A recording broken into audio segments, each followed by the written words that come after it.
सोनू और रूही एक दूसरे को बहुत प्यार करते थे। साइका शहर से जब गांव आया तो रूही की खूबसूरती पर फिदा हो गया और सोनू को धोखे से पहाड़ी से नीचे गिराकर उसकी हत्या कर दी और रूही से शादी कर लिया। लेकिन सुहागरात के दिन सोनू की आत्मा रूही के शरीर में आ गई और उसे रूही के साथ सुहागरात नहीं मनाने दिया।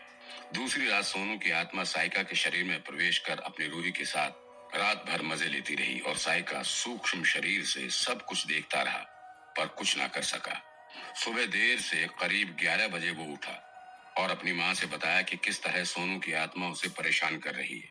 माँ ने इस बारे में पंडित जी और बाबा जी से सलाह लेने की बात कही। आगे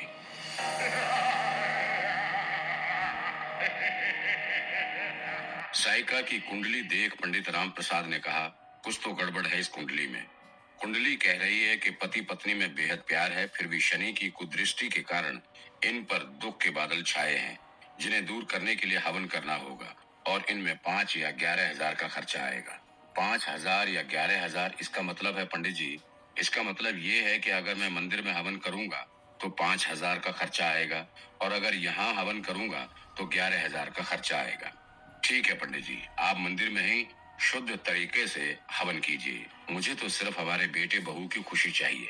ये कहते हुए साइका की माँ ने पंडित जी के हाथ में 5,000 की एक गड्डी थमा दी। पंडित जी अभी गए ही थे कि बाबा रुद्र भी आ गए। जय हो रुद्र बाबा की। बाबा रुद्र को देखते ही साइका की माँ ने उनके चरण स्पर्श किए।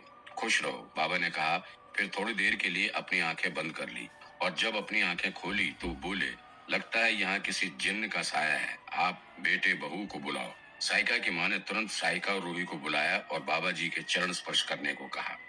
साइका और रूही ने बाबा के चरण स्पर्श किए, लेकिन बाबा के चरण स्पर्श करते समय रूही का आंचल नीचे को सरक गया। बाबा ने जब उसके गदराए यौवन को देखा तो बस देखता ही रह गया।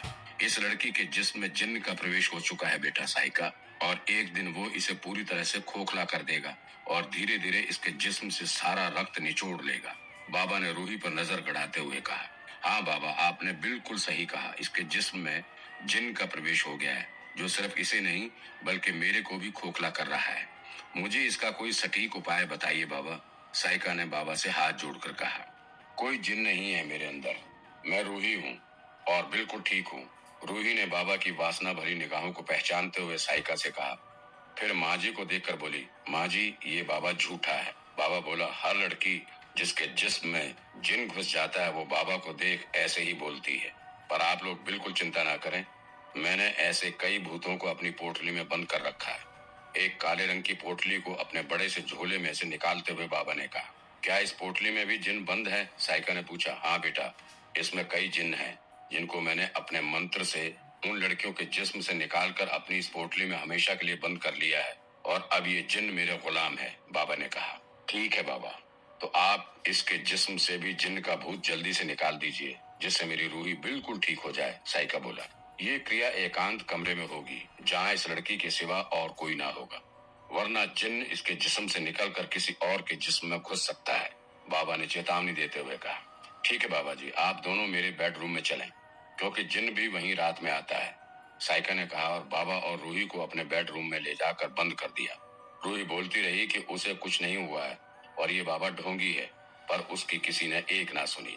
और उधर एकांत में बेडरूम में जाने के पहले बाबा ने साइका और बाकी सभी लोगों को चेतावनी दी कि अंदर से अगर रोने चीखने की आवाज भी आए तब भी कोई अंदर नहीं आएगा, जब तक मेरी आज्ञा ना हो। जी बाबा, अंदर कोई नहीं आएगा जब तक आपकी आज्ञा ना हो।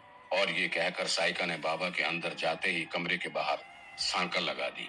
एकांत कमरे में बाबा अचानक एक एक कर अपने सारे कपड़े उतारने लगा। रूही चिल्लाकर बोली, बाबा ये आप क्या कर रहे हो? बाबा ने कोई मंत्र बोलते हुए कहा, ये साधना कपड़े पहनकर नहीं की जाती और इस क्रिया में जिन्न की इच्छा को पूरी कर उसे बस में किया जाता है और फिर आगे से वो कभी किसी को परेशान नहीं करता।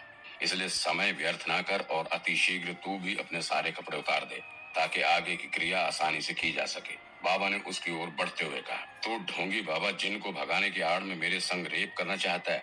अगर एक कदम भी तूने मेरी तरफ बढ़ाया तो।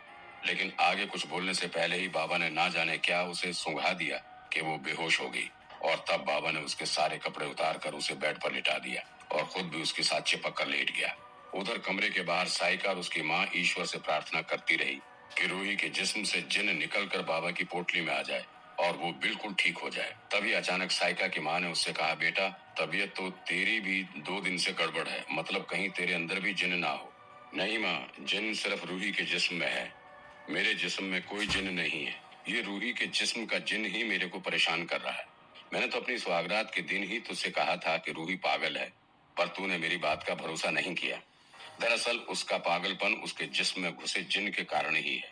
बाबा बिल्कुल सही पकड़े हैं कि रूही के जिस्म में जिन है, और इसीलिए मेरी तबीयत भी हमेशा तब बिगड़ती है जब रूही मेरे साथ होती है, मतलब जब उसके जिस्म में सोनू की रूह प्रवेश करती है। ठीक है बेटा, हो सकता है तेरा कहना सच हो, माँ ने कहा। तभी अंदर से दरवाजा खटखटाने की आवाज आई। साइका ने दरवाजा खोल दिया। बाबा ने बाहर आते ही कहा, अभी वो बेहोश पड़ी है, आधे घंटे में उसे होश आ जाएगा।